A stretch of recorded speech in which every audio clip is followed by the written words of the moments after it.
Good Saturday morning, January 4th, 2025. Happy New Year to everyone. This is the first update on there.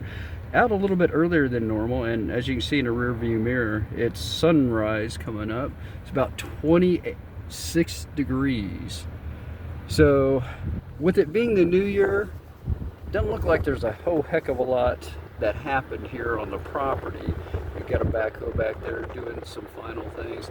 They're definitely continuing to clean up around the outskirts of the property. A lot of those bushes and shrubs that we've been seeing are gone. Looks like they continue to add lamp posts, and I see more utility poles coming up and sewer lines starting to work.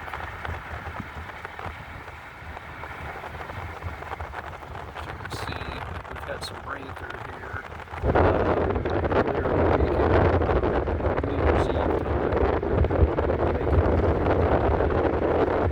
So it is only a matter of time before we start seeing freight.